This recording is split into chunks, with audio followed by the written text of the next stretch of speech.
zoom in for sure. Okay, so this is the notebook. I've already shared the link. Let me do it again if you would like.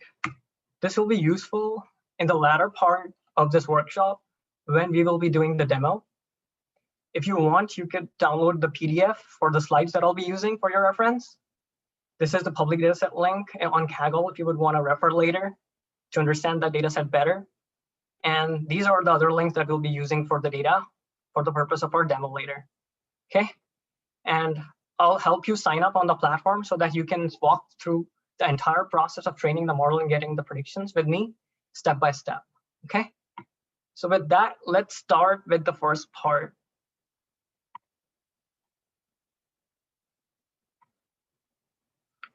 Okay, so my name is Ankit Khare. I'm the head of content and developer relations at Abacus.Al. Today's topic is going to be effective data manipulation for real-world deep learning models. So I'm very excited for this topic, especially because it will encompass a lot of new cool features that we have introduced lately in the last few months on our platform. So I'll be covering a huge breadth as well as some depth for all the topics that will come under not only the data prep or the data manipulation or the ETL pipeline that comes under the data pipeline for training a machine learning model, but later I would also share some basic concepts of deep learning so that people who are not that familiar with deep learning will also get a hang of all those things and will be able to gauge later during the demo all the things that we would be doing. Okay, and then finally, we will also discuss the evaluation steps so that the model that we'll train, we would get a hang of like how well it generates the predictions. What is the extent of quality of the prediction that we will generate using that deep learning model? So this is the overall layout of the workshop. So without going into the deep learning part, let me first discuss a bit on what Abacus.Al is and what does it provide to you. So we have a variety of AI solutions. And as I said, the title is Deep Learning Data Prep for Deep Learning Models, Real World Deep Learning Models. And there is a very great reason to why I said not machine learning, but deep learning, because Abacus.Al is a deep learning first company. All our use cases, all the solutions that we provide are deep learning based solutions, be it a classification problem, a regression problem, recommendation problem, or maybe any forecasting solution that we have. It all encapsulates some deep learning based technologies. For example, for data augmentation, we use GANs. For all other models, be it regression or classification, we use a feed-forward deep neural network. We use Automl, which is another deep learning-based technology. And I'll come specifically to Automl because it's such an exciting field and a lot of cool research is being done. And a lot of industries like lacking in that sector. So I would be very glad to share how we have implemented those state-of-the-art AutoML algorithms on our platform that would aid you to train state-of-the-art models and get really amazing predictions. So you might notice that predictive modeling is like in bold because today's agenda is going to be based on predictive modeling use case. So we will demo using this use case today. I'll take on a data set and we'll train model under this use case. So as I said, deep learning is one of the central things on our platform. So you should have a basic understanding, at least for what it entails in order to get some understanding further. So deep learning is a special class of the broader category of machine learning algorithms. The thing that is different about deep learning is it can really give you state-of-the-art results if done right. And that's what I want to specifically highlight here. That on our platform, time and again, we have proved that even with less amount of data, if you do deep learning right, then you can really get state-of-the-art results and you can beat a lot of classical machine learning algorithms, even with less data, like mark that word, even with less data. In the demo also, we will see how. So with that, let me walk you through the basic concepts of deep learning so that for those who are coming from a background which is not that deep learning based, they would also be able to gauge a lot of the things that we will be doing during the demo. And obviously, those who are very familiar with machine learning and deep learning, they would be very comfortable in understanding what I'm going to say. And I think that will be a good overview for them as well. So with that, let me dive into this slide. Data splitting, dropout, batch size, learning rate, AutoML, and ensemble averaging. Even if you have a basic idea of all these concepts, then you're really good to go using Abacus.AI platform.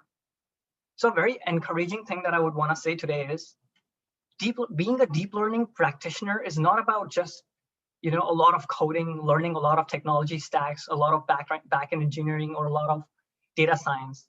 You can, without even any deep expertise in any of these technologies, you can still become a machine learning or deep learning practitioner. And that's going to be our focus in today's demo, that how we could accomplish that with Abacus.AI platform, how you would be able to, with very minimal expertise, train state-of-the-art results in just a few minutes with just a few clicks and get those intelligent predictions that you're looking forward to. So you can bring any data set that you want and then play with our platform later. And this workshop, after attending this workshop, I'm pretty sure that you would be very capable of doing that, playing with your own data sets. Okay, so with that, let me introduce these concepts one by one. Data splitting, training set, validation set, and test set. So these are the three splits in machine learning.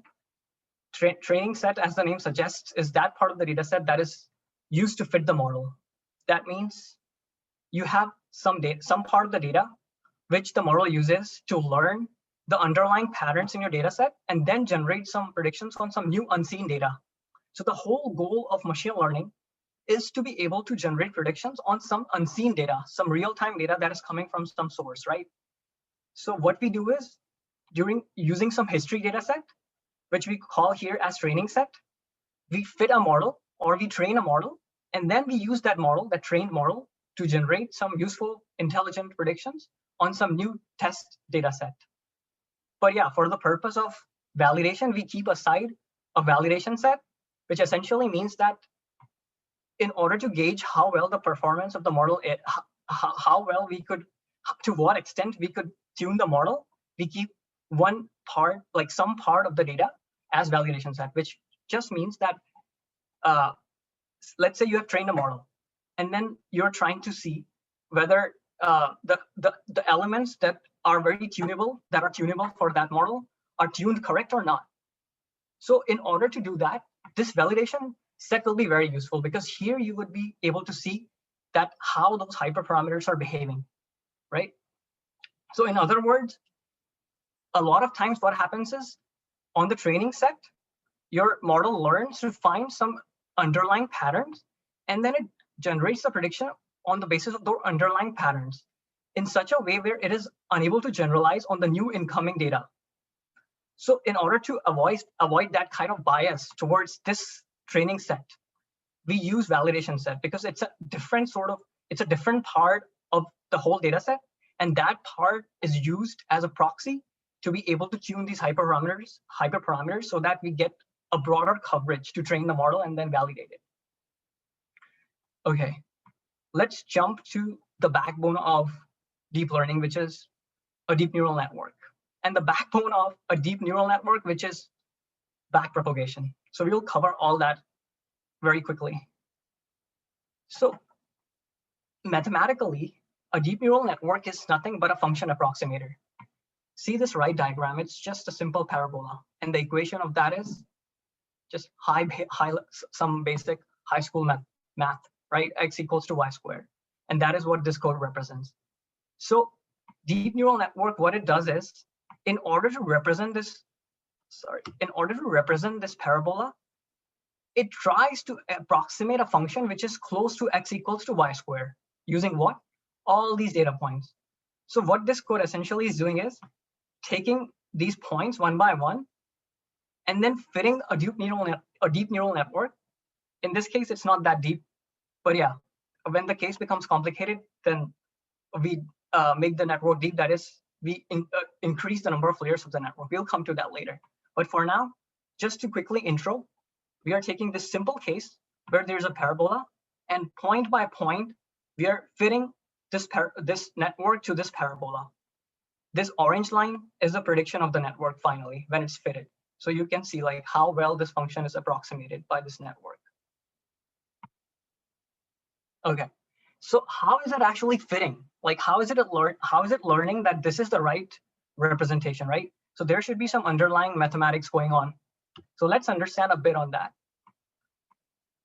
So for some loss function, it might be like, what is the distance between this point and the predicted point?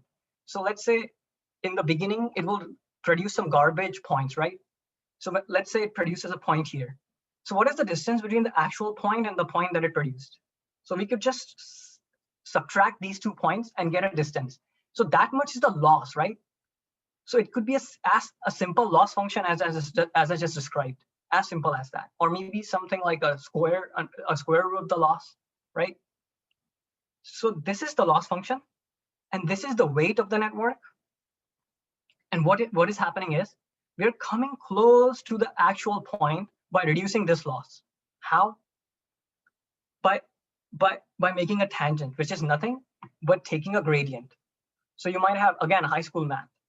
A gradient or a tangent is always pointing to the minimum of that loss function. So in order to come to the minimum, we will keep on subtracting it. But there's a catch in there, this alpha. For every step that we take, we need to make sure that it's going in the right direction. Because if we take a big step, it might come here, and then here, then here, then here. So instead of moving close, it might actually move away.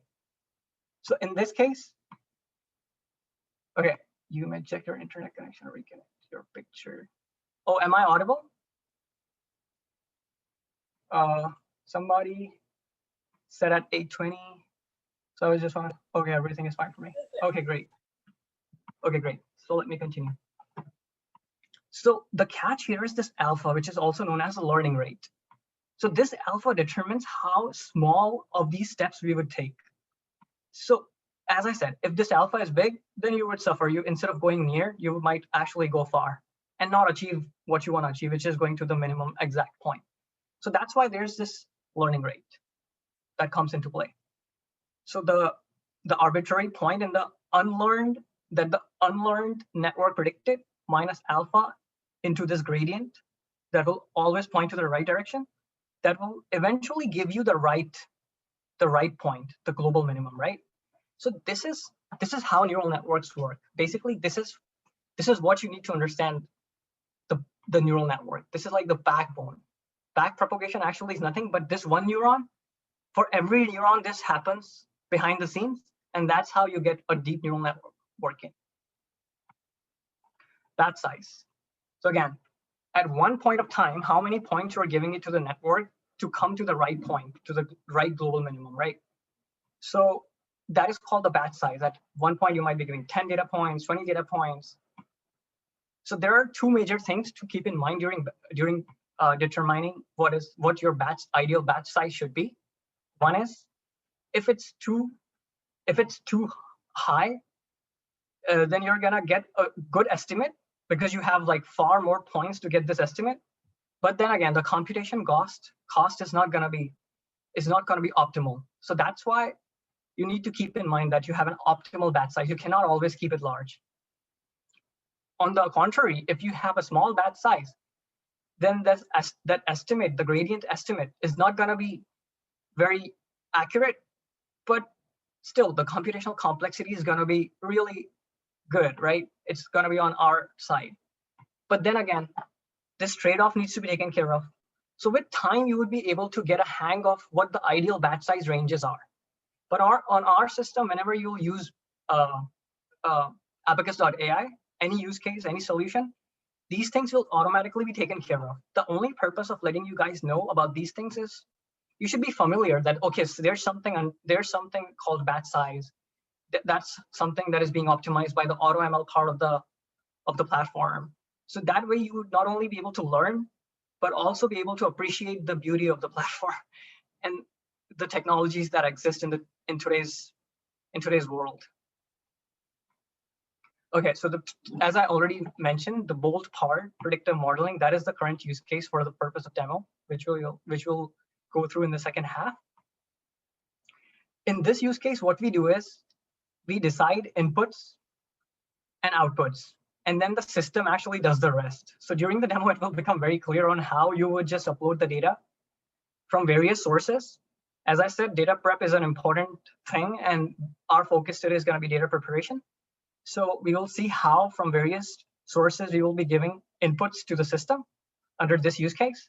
And then finally, we'll be generating some useful predictions or outputs from the inputs that we have given to the system using the deep neural network that is going to be backed by the Automl. How good is your model? Okay, so once you have trained the model, the next question is, how good is it? So on Abacus.ai, we pay special attention or emphasis on model evaluation. And that's why we have like a series of blog posts I'll show you at the very end. I've personally written those blog posts in order to make sure that people do understand how critical it is to evaluate the trained models. Okay, so under this use case, predictive modeling, there are two kinds of problem types. One is classification, one is regression. So whenever you upload a data set and you want to train a classifier or a classification deep learning model, at that time, the metrics that are useful are these: accuracy, precision, recall. And in the other case, which is our today's case, where we are actually dealing with the regression problem, weight, RMSE, and R-square are something that becomes very useful. So we would go through all these things, particularly these three. And yeah, if you want to go through these, in the previous workshop that is on the AI workshops website as well, so you can refer to my previous workshop, and you would be able to like get a detailed tutorial on these as well if you want. Oh, by the way, we also provide a lot of explanations within the product. I'll show you during the demo how you could find these definitions within the product itself. Okay. Yeah, I'll take your questions. What is a good sample size for training data? That I'll take for sure at the end. But for now, let's not break the rhythm and let's continue this exciting journey. So understanding metrics, I said, is very useful in order to evaluate a deep learning model. So there are two metrics that I would like to discuss in detail here, so that at the end, when I'll end up training a model, or when I'll show you the results of the trained model, you would be able to gauge the results. You would be able to understand them better. So weighted mean percentage error. So basically, there are just 4 steps. If you break down this metric into these 4 steps, then it will make a lot of sense and it will become very easy to understand. So these are the ground truths. So the use case that we're dealing with, classification or be it regression, it is a form of supervised learning. So I didn't go through that. Supervised learning is a branch within machine learning or deep learning, which deals with the form of data that also comes with the labels. Labels means you have the final values. So it's basically the history data with the final values. And with the use of these labels, you would be able to generate you would be able to train the model. So as we said here, as we saw in the parabola here, we had the parabola, right? So we had the labels, these points. So that's how we got to learn that what are the new points that should be generated, right? So this is called supervised learning. Okay, so the actual values were the ground truths, the real labels, and then the forecasted values or the predicted values will be the ones generated by the network. Okay, so you have a set of actual values called actuals. You have a set of forecast values for which you would want to calculate this metric, which forecast values just means predicted values. And then for each value in the set of actual values, calculate the absolute difference, that is the mod absolute difference of actual value and the predicted value. And then finally sum them all. Okay, and then when you sum them all, then you would divide the sum by the sum of all the actual values. So you can kind of, I guess, comprehend this mathematical form. What it's implying. Here, it's the error, as we discussed there in the parabola case, what error was. And then finally, we are normalizing this error with the sum of actual values. Here also it was sum, here was it also it was the sum. So it's like the same scale. So this is what we call weighted mean percentage error. And then you can measure it in terms of percentage. So that's why it's percentage error. Second is R square. Commonly people call it R square, but another name of that in the literature is coefficient of determination. So for understanding R square, you should understand dependent variable and independent variable, which is nothing like major. It's just the features or the columns in your data that contributes toward this change in the target variable, that is independent variable. And the other ones are dependent variable, right? So all these columns that you are using to train are dependent variables, and the target that is depending on these dependent variables, that is the independent variable. That's all to it. So now we are in the position to understand R square. So R square is nothing but the percentage variance in the dependent variable that the independent variable explains collectively. So it's I think that definition is super clear, right? So it's just the percentage variance that comes in the training variables, the columns of the data set, in such a way that we want to see that how much can they explain the variation in the independent or the target variable collectively, like all together. So this R square ranges from 0 to 1, where 0 means no variation at all, and 1 means absolute variation is explained. Like everything that is happening in the columns here is explained by the target variable here. But yeah, in practice, that should never be the case. That is never the case. Like you can never get 1 unless you're like playing with some dummy data set. In the real world, it always stays in some range like 0.5 to 0.8, some cases 0.9. Okay, 3-step approach towards intelligence: data preparation, training your model, and then finally deploying it in some environment to get useful predictions that you actually wanted. That's why you started with all these things, right? So this is what you will be seeing in the interface as well. Well, I'll start with the demo. That broadly we have classified our platform or the interface into these 3 major categories: data preparation steps, model training, and then model deployment. Okay, now let's take a step back and see what are the complexities associated with training a deep learning based system at scale specifically. A variety of skills are needed: data engineering, data science skills, backend engineering, and some DevOps as well, depending upon your use case. Second, data preparation can get very complex. Oftentimes, data sets are noisy or incomplete. Yes, in real world, as you might already know, we are always going to get noisy or incomplete data sets, and we have to deal with them in a very effective and efficient manner. And then data prep, how complex it can get, we'll see in a bit, like after a few slides, it will become very clear. Field changes constantly, gets hard to keep up. A very popular thing about machine learning in general and data science, that field is evolving so rapidly. The number of papers in these conferences are like all-time high in the last few years, if you see the statistics. And then it's really hard to keep up. So I'm mentioning all this because then you would be able to like really appreciate the underlying algorithms and the underlying infrastructure that is available at your fingertips on the platform Abacus.ai.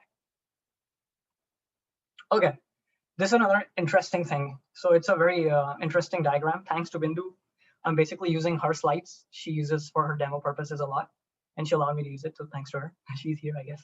But anyways, coming back to the point, the top layer enables developers and business analysts with no ML expertise to push AI systems into production, which is another very big achievement in itself. Like somebody coming from absolutely no ML expertise, but still a very big ML enthusiast who is willing to learn, who is willing to like train, do something, be an ML practitioner, or bring some data set, play with it, So for those people, there's this top layer that we have provided, which basically abstracts all the lower level details for you and heavily utilizes AutoML in order to give you the best configuration possible, the best neural network architectures possible, and the best results in the end. Okay, so it's all interconnected, right? If you start with something which is optimal, then you're going to end with something that is also optimal. Okay. discussing the second layer now, the middle layer that allows ML engineers and scientists to tune, tweak, and customize ML system. So as it's kind of clear with this statement, right? That a lot of times some people might have some experience with machine learning and they might want to dig deeper, or even the beginners might learn rapidly and they might want to dig deeper and want to utilize something which is like not abstracted on this platform. So we will see in the demo what those things are and how you can tweak those things, how our platform like implements things in such a way where there are clear lines of concerns and clear lines of separations, like this cake, which you could actually utilize in order to do things at various levels, be it with no ML expertise, be it with some ML expertise, or be it being an ML expert, where you could even bring your own models in your own environment and use one of our use cases to like plug and play that model and get some capabilities from our system and rest of the capabilities from your existing systems. AI as a service. So I kept this slide for a very interesting reason. So the conception phase is very critical.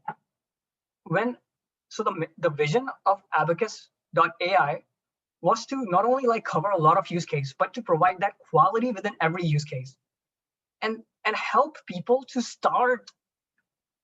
really start being an ML practitioner. And that starting point is, I think, one of the most tricky points where people are like perplexed as what to do, how to start, where to begin. There are so many things to take care of, right? So here comes this model, which is very interesting, AI as a service. So under this model, a lot of things are abstracted in such a way where it starts looking very easy. So I'll show you during the demo how we have like, I already showed you during the first slide, like how we have different solutions, forecasting, recommendation, regression, classification, right? So we have abstracted them under different use cases, all these problem types, so that people can understand how to start with one of these use cases and how to bring their data and how to use the underlying templates that we have created so that they would not be perplexed and not confused at all. They would be able to like see what are the required columns, what are the things in the data set that they absolutely need in order to progress towards model training. Okay, so this is why like I wanted to discuss this for with you all, like how this model AI as a service becomes very useful in such a situation, like in the world of AI, when there's like so much to take care of. Okay, with that, I'll jump to data manipulation, and I'll begin with fetching the data. That means I already briefly mentioned that you would be bringing data from a variety of sources, and then you would be utilizing that data collectively to train your deep learning based model. So the interface looks like this for bringing in the data. You can upload your file, like you might have a CSV file, you might be working, cleaning it, or doing anything on it, some data analysis or whatever you would want to do with it. And then you can directly upload it. Or you might have an infrastructure on the cloud, like somebody said that they have a startup and they would want to like connect their bucket on AWS or be it GCP, or they might have something on Salesforce or their infrastructure on Snowflake. So they can take advantage of all these connectors that we provide in order to quickly connect their infrastructure and bring in all the data from their buckets to our platform and start training their model. During the demo, we'll see how we could bring in data from different sources and how we could start doing data manipulation on that data that we brought on the platform. Okay. So as I said, things might look very easy, especially if you see our platform, but there's so much going on inside. There's like a very extensive infrastructure that facilitates the outside things that you see on the interface, like data augmentation, model training and testing, model hosting, data exploration and cleaning, feature extraction. Like every step in this slide is like a very like a domain on its own. It's like a field on its own. So for example, if you want to do data augmentation using GAN, then start understanding GAN, start reading papers, and then at some point of time, you would be capable of understanding the state-of-the-art papers, like the DC GAN that we have implemented in our system, on our platform for data augmentation. And then you would be able to finally implement that and start using that module for your data augmentation purposes. So the advantage here is, even if you have like a high-level idea of what data augmentation is, then you're good to go. You can use this module on the system, bring in data set, take advantage of this module, and see what you can get, how far you can go with that data. Not only that, there's something like explainability that is quite interesting and quite unique and quite cutting edge, in the sense like, I'll rather say bleeding edge, in the sense like there's so much literature that exists in ML and AI explainability. I've covered that in one of the other workshops. You might want to look into our YouTube channel, which has the links. And yeah, but coming back to the point, this explainability module has like an algorithm which will enable you to like white box your deep learning model. Like, deep learning models are very, very famous for being black boxes and being very non-understandable. So if you can get even a little peek inside that model, it's actually something that you can pat your shoulder for. So that's really quite interesting. I'll show you in detail how explainability works and how you can evaluate your model using this explainability module. Yep, sure. I will show you. In demo, everything will become super clear and super intuitive. Okay. Data exploration and cleaning. Yeah. Again, a very cumbersome and tiresome step in the data pipeline, where a lot of people get bored and finally don't even reach the ML model training step. So with Abacus.AI, gladly, I can say that a lot of the things are taken care by, again, the AutoML aspect of the platform, and a lot of heuristics that are embedded into the platform. So you just have to bring your data, even if it's unclean, a lot of things will automatically be taken care of, like missing fields. Yeah, so this is one of the things that I kept from my recent notebook. Like, for somebody who is not that familiar with like pandas, even dropping a column can become very tricky. Or maybe somebody might not be hands-on, so he might really like bang his head in the wall and like face a lot of difficulties in like setting up the values right. So all these things can be avoided if you have the right platform, or if you're really hands-on. I mean, I'm not saying that you should not be hands-on. I'm just saying that it depends on your passion. If you want to be an ML practitioner and you don't want to deal much with data cleaning, then use some platform like this. Or if you want to deal with, or if you're very interested in data analysis, then definitely you should go and learn a lot about data cleaning. That's something also very required in today's world. Okay, so next thing is getting data prep done with less code, as I already explained. But here, there's another aspect that I'm going to discuss, which is the ETL things. So a lot of people have been very excited about the ETL operations that goes on with data science. So on our platform, we have like some really intuitive interfaces which will allow you to write your queries even without knowing much SQL, or any SQL actually, and then get those ETL things done. And we will see in the demo how you could accomplish that. So this is one of the screenshots from the demo actually that I'm going to do. Otherwise, yeah, this is how in the backend things look like. Like, you would have to really write a lot of queries. You would have to be well adept in SQL, and then there are a variety of platforms and variety of databases. So you would have to perhaps know a variety of languages and technologies in order to get all things right. This is, again, one more interesting thing, the filters. Like, if there are some columns that you want to exclude on some criteria, then you can easily do with what? I mean, I won't even call this a code. It's just some one-liner, very, very intuitive one-liner that anybody can write. Okay, let's go to the next slide, which is feature extraction and selection. So this is, again, after you clean your data, you have to take care of feature extraction, which means what are the important features that that would get your model right, get your predictions right. So what are the features that are useful and what are the ones that are not? Or maybe like there might be some columns in your data set, and a combination of those columns would let you get the right results. And you might have to go through a lot of permutations and combinations of all those columns in order to get the features right, which again, in an AutoML backed platform like Abacus.ai becomes fairly intuitive and easy.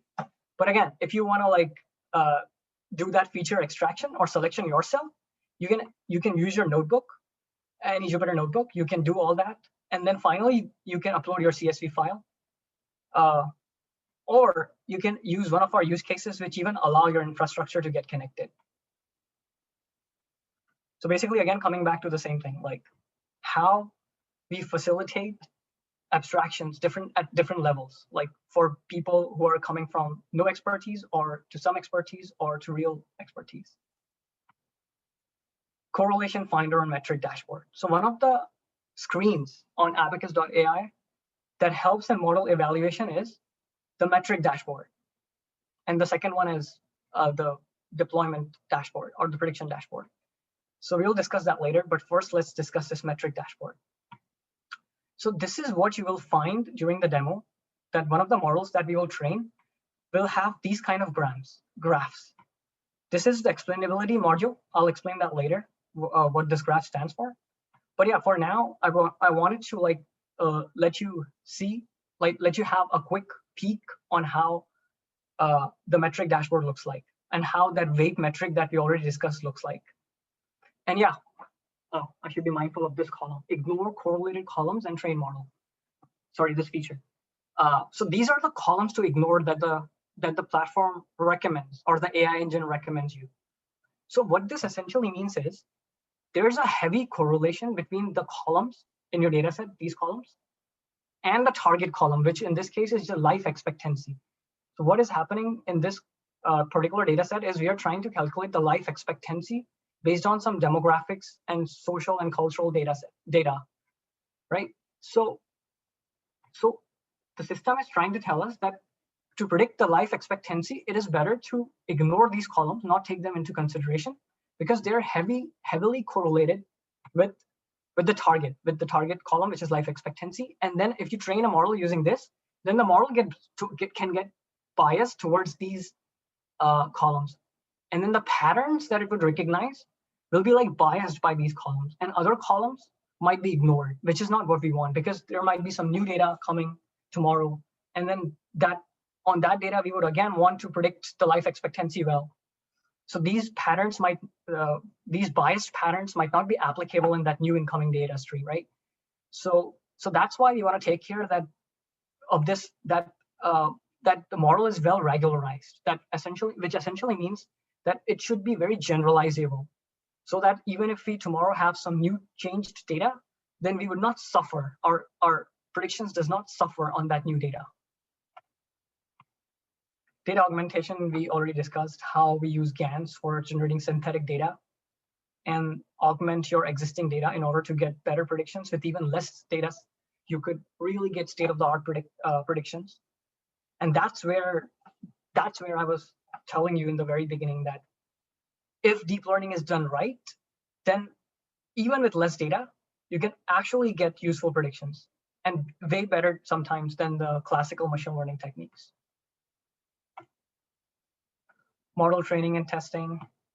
Yep, so just kept this slide to make sure that you understand that the model testing and training, all those splits that we discussed, training split, validation split, and testing split, that is all taken care of internally by the system.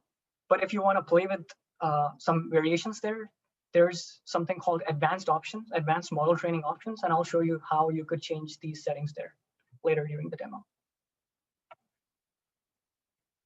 Explainability, we'll come across this module and we'll discuss that extensively. So a quick recap on the key features. I kept saying AutoML backed, but I didn't take this name, neural architecture search. So one of the cutting edge things again within the field of AutoML, neural architecture search. So what it does on a high level is search the best neural network architecture that is favorable for your customized data or for whatever data you're using. You have or you bring. So this neural network optimization makes those results stand out. So that is what I wanted to bring out, that neural architecture search is one of those amazing things that is embedded in the platform. And if you want to read about this more in depth, then there are various blogs on our blog, various posts on our blog, and I'll be very happy at the end to point you towards them. Training with less data, we already discussed data augmentation and stuff. Explainability, we've already discussed how explainability works. Yes, the session is recorded, so don't worry about that. It will be available on the YouTube. Model creation, neural architecture search. Yeah, so let's discuss this a little bit further since it's so amazing. So what it does, as I already mentioned, best neural architecture is found automatically. And there's another neural network that is actually taking care of finding this main neural network that will get you the right predictions, the best predictions. So it's like an AI assisting the AI and automating the whole process for the end user to be happy and take care of the least number of things. Second, based on the problem type, start with a range of neural network. Yeah, so what it does, it automatically takes a variety of different neural network architectures that are very different from each other so that it doesn't miss out anything. And then it finally kind of ensembles them to get the best predictions that it possibly could. Oh, one more thing.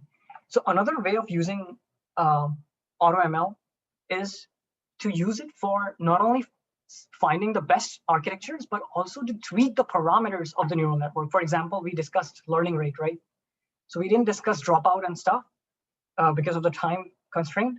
But yeah, I can explain a bit on dropout. It's just those neurons that are there in the neural network. Some of them are arbitrarily dropped and along with their connections, and that's how you kind of gets a regularization effect that I already explained. That regularization just means you're trying to fit on a variety of data so that next day if your data changes, then at that time you don't suffer, your predictions don't suffer on all sorts of data.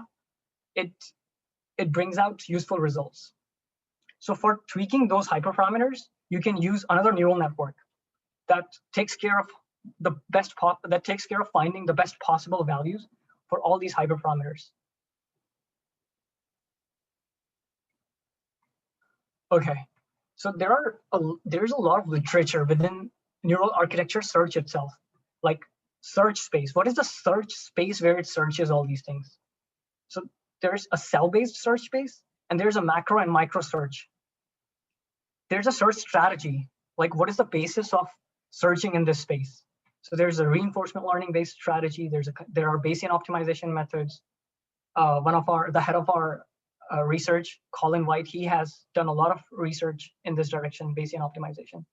So you might want to jump into that if you are interested in AutoML and Bayesian optimization and NAS in general. Evaluation methods, full training, partial training, training with shared weights. Again, these are like once you have gotten your strategy right, once you have determined your search space, then how are you going to evaluate that these were the right models, right? So evaluation methods deal with that area. So this in itself is a very exciting and broad field. And it's awesome that a product exists that take into consideration, that brings this to us in such a fashion where we could just utilize it by bringing our own data and then utilizing all these technologies on it. Explainability. Okay, again and again it comes because it's so exciting. Showcase which features have the highest effect on the predictions. So this is how explainability works. It gives you what are the contributing features that led to the final predictions, whatever predictions they were. So you would get a sense of like why neural network made that choice over some other choices that it could have made, right? So by analyzing these contributing features, like what were the top most contributing features that led to that prediction, you can make a sense of the reasoning that the neural network did behind the scenes in order to get to the final prediction. We'll see how exactly later. during the demo. So to get started with Abacus.ai, you needed the basics, which we have already went through. You needed the metrics, which we have already discussed. And now we need to train our model and deploy it, which we are going to do in just a bit. Okay, so with this, I think it's a good time to do our demo. And let me start. So all these questions I'll be taking at the end, don't worry. So this is the notebook that you would want to now open. I'll share the link again.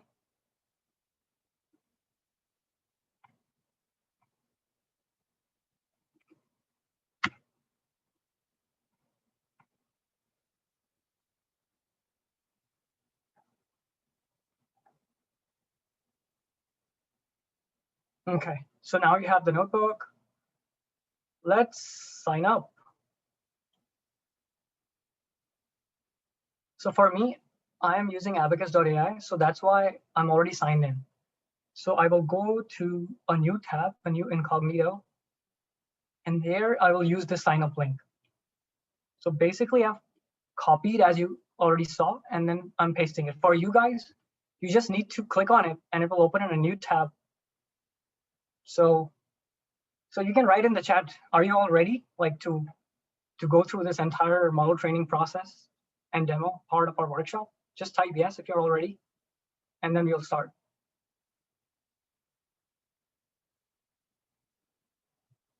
Yes, okay, great, Jim. So let's start. Click on here. And here. So this is your unique sign up token. You could type your name, email,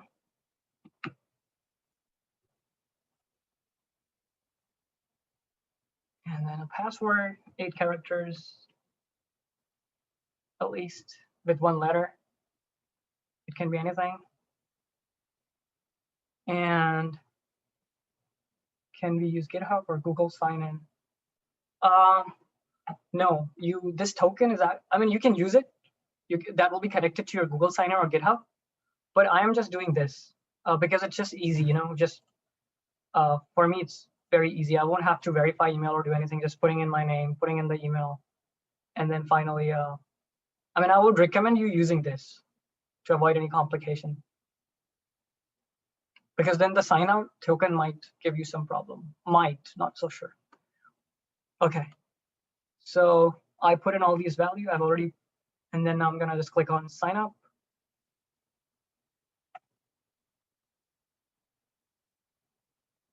Organization name, Ankit,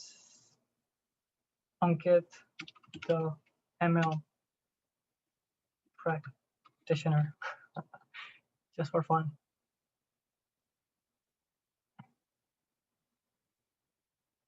So with this, we have a container where we can start creating our project. So you can basically invite your team here, and they will all be able to contribute. So let's create our first project. So you can use our API Python client library also, but for the purpose of today's demo, we are gonna use our UI and see how powerful a UI can provide, how powerful of the functionalities a UI can provide you without even doing any coding and without even using any API. So with that, let's start creating our project. As we discussed, the use case is going to be predictive modeling. And as I mentioned briefly, how all these use cases, all these solutions that we provide makes it easy for people to understand their problem and then try to abstract it into one of these use cases and then step by step go through solving it to get the useful prediction that they intend to achieve on the first hand. So we have anomaly detection, cloud spend alerts. We have account takeover, fraud, account fraud, transaction fraud. We have intelligent threat detection. And then under forecasting solutions, we have demand forecasting, real-time forecasting. Predictive lead scoring is another marketing and sales AI solution that is under that regression use case, sorry, classification use case. So today's use case is going to be predictive modeling. Let's just continue with that. Project name is life expectancy demo. You can write anything you want, would like. Finish. You want to predict life expectancy, so you would just write here. Target variable, as we discussed, the independent variable, target variable, life expectancy. And then we'll click on this continue button. We don't need to do that for this demo because we already have a data set ready, and then all the columns will be populated according to the names of the columns in the CSV file. So let's skip this. Zoom in on the browser. Let me zoom in. I think 125 is okay, or no? Is it okay?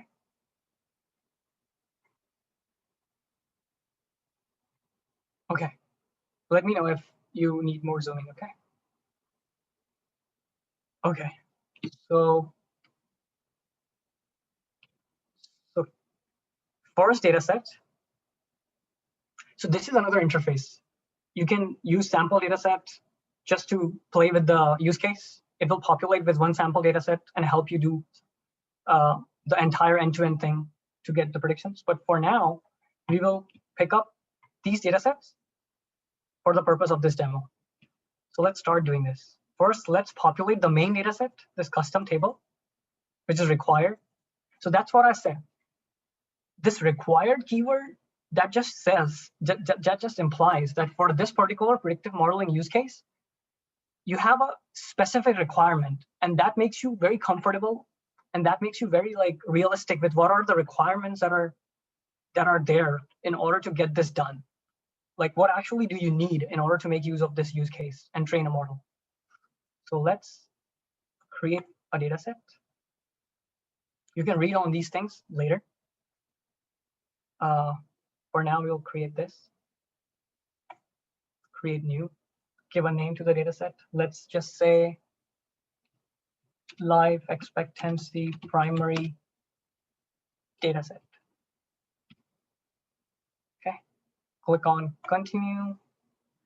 So this interface we have already seen in the slides. File upload, you can upload using your computer.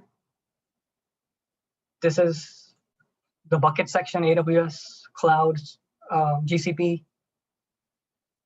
So for the purpose of this demo, I would like to do two things. I would like to go to this, open this Google Drive.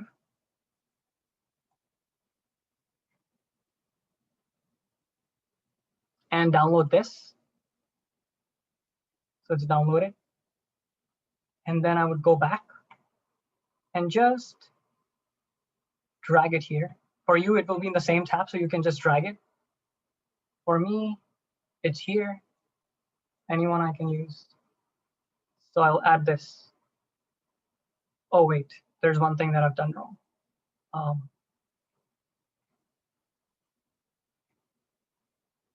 So this is the secondary table. I'm actually doing the main table first. So you should use this bucket first. So what this bucket is, it's hosted on our cloud, on our AWS platform. And you're just gonna use this link to attach this bucket and get all the data from that bucket to the organization that you have created. Okay, so go to this first. I'll just delete it. So I'll go here, AWS, select AWS. We'll paste it here. So no diseases.csv is what we need for the first primary table. This has all the life expectancy data. Okay, and simply add data set. And it will start populating the data into the system and inspecting it according to the template predictive modeling, which just means that is this data set according to the required schema or not? That's what it is inspecting. This is the recommended schema. Target variable is required. Some attributes are required. So does it have all that or not? That is what it's inspecting. Now we're gonna upload our secondary table. So for that, you have two ways. Either you use this or you use this link. So with this link, it will come through this bucket that is hosted on Abacus.AI cloud. With this, it will be downloaded on your system. And from your system, you could upload it. So click there on the secondary, click on new, give it a name. Let's say disease table, disease dataset. So secondary table. Continue. I'll upload it using this. So the purpose of doing these different things is to just show you that how you can bring data from different sources, right? Because that's what people want in a variety of real world scenarios. They have data lying in different buckets, different computers, different workstations, and that's what they want to do. Like they want to pull them all in and make use of all that collectively. Okay, so we have this here, add data set. So this also gets inspected now. So the requirements for this is some join column. Join means we'll see what is join. It will become more clear once the data gets populated. And then we see what the data actually is. What are the rows in there? What are the columns in there? What are the names of those columns and the values that are lying underneath those columns? So it will not take much because it's not that big of a data set. It should be done quite quickly. So I did nothing. I just clicked on the project and got this interface. So here you can create many projects and all those projects will start populating in here. And this is another very nice interface that I like. Data sets too. So we uploaded two. They're in yellow because they're inspecting. Once they're inspected, that will turn green. And then same for models. Once your models are trained, green. Otherwise, if they're training, yellow. Deployment, same thing. So you can read all that here. This is called in product. This is what we call in product help. So if there's any confusion ever, see, it changed. One green, one yellow. This is also gonna change to green. So these are the things you can do for the project. Okay, so let's go inside. So this is populated and then you get this step 2, which is schema mapping. That means all the requirements are satisfied or not. So for the first primary table that has been inspected, it's saying that we need to fix some things. So we can click on that.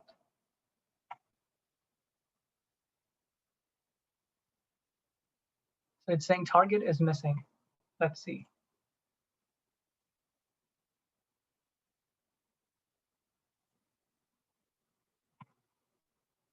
Okay, missing required column target in custom. Why is it missing there? Schema, missing required column target in custom table.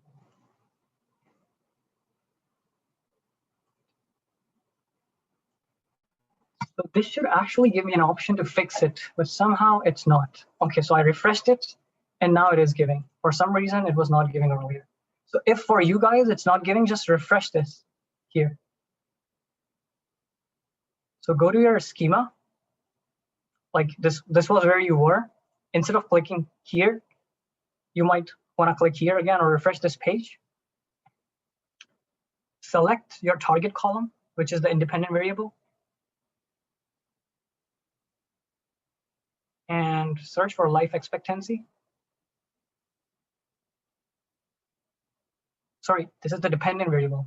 That means it depends on the other columns. And then continue. Life expectancy is what we want to predict. Now it's asking me for second column, like for the secondary table. Sorry, not second column, secondary table. Secondary table, it's asking me the mandatory things that it wants to take into account in order to successfully start training a model. So you would understand what is a join.